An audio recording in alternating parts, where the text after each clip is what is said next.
Mother ತೆರೇಸವನ್ನು ನೀವು ತೆಗೆದುಕೊಳ್ಳಿ, ದೇವರ ಆತ್ಮದ ಫಲ ಅವರಲ್ಲಿ ಎಷ್ಟು ತುಂಬಿತ್ತು ಅಂತಂದರೆ, ಅವರ ಆರ್ಫನೇಜ್ ಅನಾಥಾಶ್ರಮಕ್ಕೆ ಊಟ ಸಾಲದೆ ಬಂದಾಗ ಅವರು ಅಂಗಡಿ ಹೋಗ್ಬಿಟ್ಟು ಭಿಕ್ಷೆ ಬೇಡ್ತಿದ್ರು.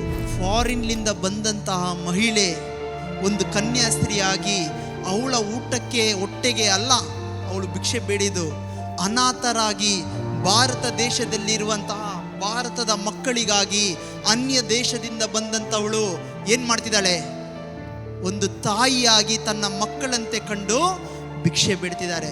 ಒಬ್ಬನು ಏನು ಮಾಡ್ದ ಗೊತ್ತಾ, ಕಾರ್ ಕಿಚ್ಚಿ ಕೈಗೆ ಉಗುಳಿದ್ರು.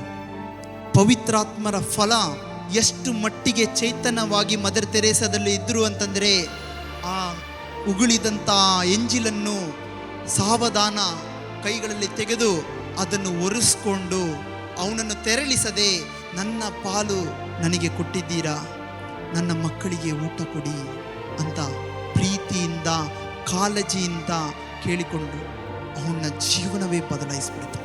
ನೋಡಿ, ಅನ್ಯ ಜನ ಮದರ್ ತೆರೇಸಲ್ಲಿರುವಂತಹ ದೇವ ಮಹಿಮೆಯನ್ನು ಕಂಡ್ಕೊಂಡ್ರೆ ಇಲ್ವಾ? ನಿಮ್ಮಲ್ಲಿ ಕೂಡ ಇದು ಕಾಣಬೇಕು. ಇದು ಬರಬೇಕು ಅಂತಂದರೆ ಪವಿತ್ರಾತ್ಮರ ಫಲ ನಿಮ್ಮಲ್ಲಿರಬೇಕು. ಇಲ್ಲ ಅಂತಂದರೆ ಬರೋದಿಲ್ಲ. ಅದ್ಭುತಗಳು ಮಾಡ್ಬೋದು, ಸೂಚಕ ಕಾರ್ಯಗಳು ಮಾಡುವುದು, ಮನ ಪರಿವರ್ತನೆ ಬರಬೇಕಾದರೆ ಫಲ ಇರಬೇಕು.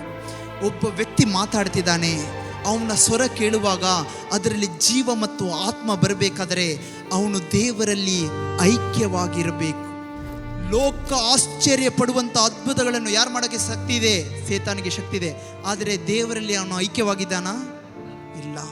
ಅವನ ಕಾರ್ಯಗಳ ಮುಖಾಂತರ ಯಾರೊಬ್ಬನಲ್ಲೂ ಜೀವ ಸಿಗೋದಿಲ್ಲ.